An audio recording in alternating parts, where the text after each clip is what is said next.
Hey everybody, Goosebumps for Dummies here, back again with another video, this time talking about a very popular Goosebumps book in the Goosebumps franchise, because it is like the camp book, that isn't Camp Nightmare, Ghost Camp, or, well now, Jelly Jam, because Bjorn kind of popularized that, but yeah, this is one of the core four, as I like to call them, from the OG series, and just one of the most popular camp books, and a very well-liked Goosebumps book from Goosebumps.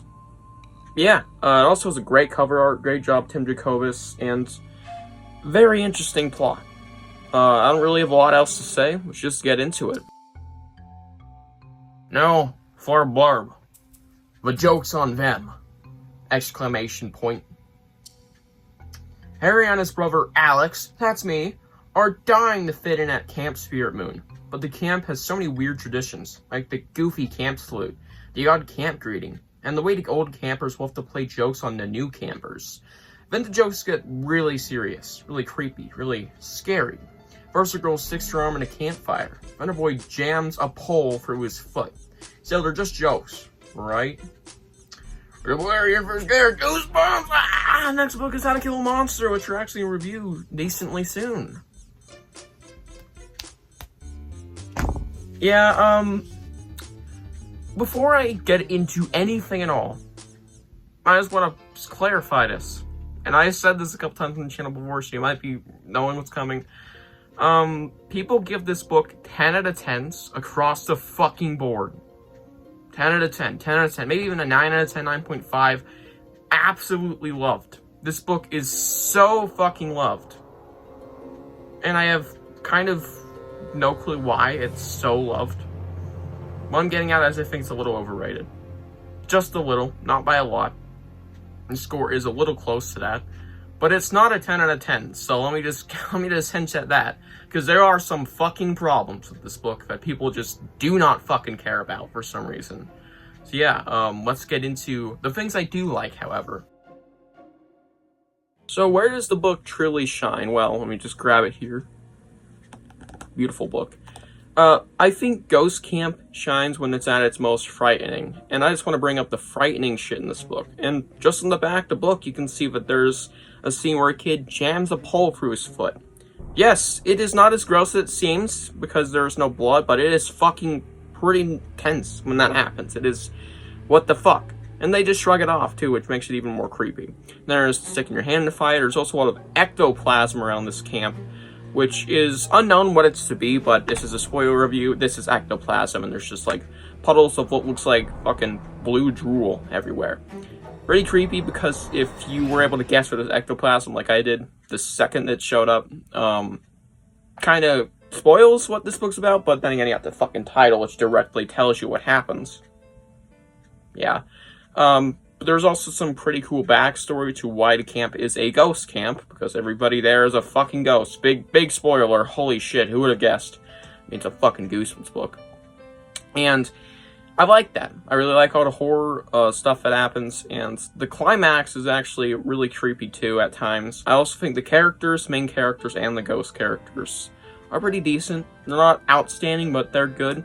At least none of them are, like, overly annoying and horrible, like some Goosebumps books have.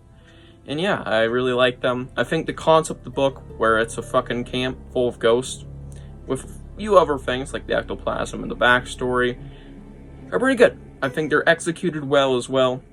And yeah, nothing outstanding there, but it's a great concept, and it's just well executed. Last thing I want to really bring up is probably the twist ending. I think it's decent, and though you could kind of see it coming, it's good. It's a good twist.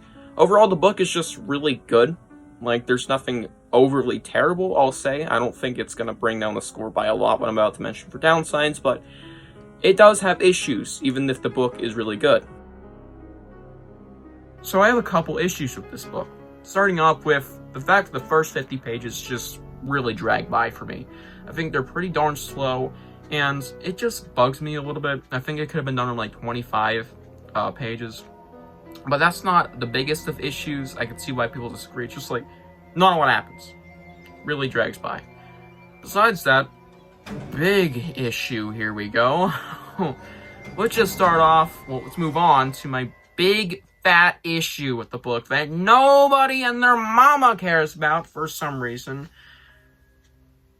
The worst twist I've ever seen in, like, probably at least top 10 Murphy Goosebumps books. Like, this is a top 10 worst twist I've ever seen. Right? It's not even a twist, it's just a fucking plot point.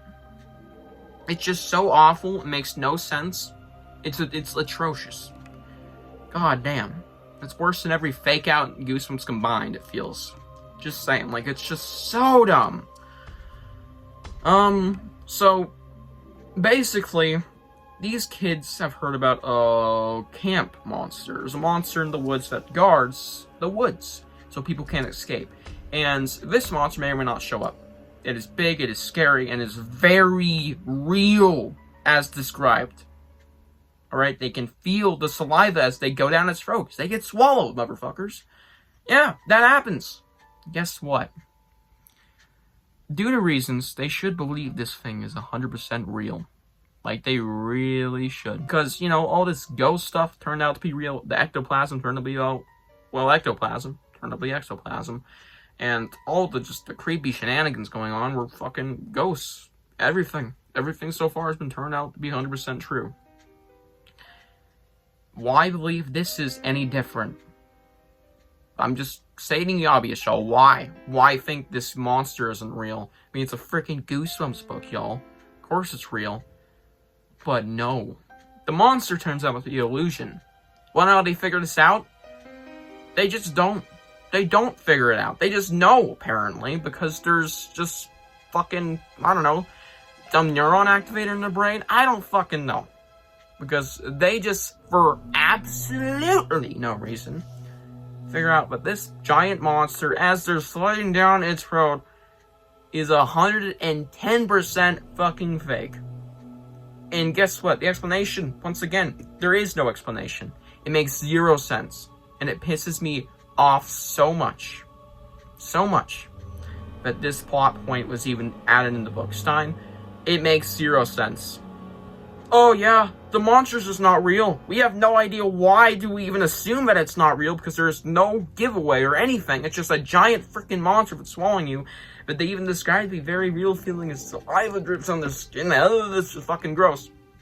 Yeah. Oh, it's just fake. Just fake. We knew it too. We just know all of a sudden that it's not real. For absolutely no reason given. And not to mention that everything else was real in the end still. Bugs the ever-loving fuck out of me, and that's all I have to say. Moving on to my rating, I'm going to give this book probably an 8 out of 10. I think that's fair. If I had to bring up anything else for an issue, it's that the ghosts aren't even villains. I might make a whole video about that one other day, because it just bugs me so much as well. And it's kind of another issue, but I don't deduct points for it. But yeah, 8 out of 10. Really overrated.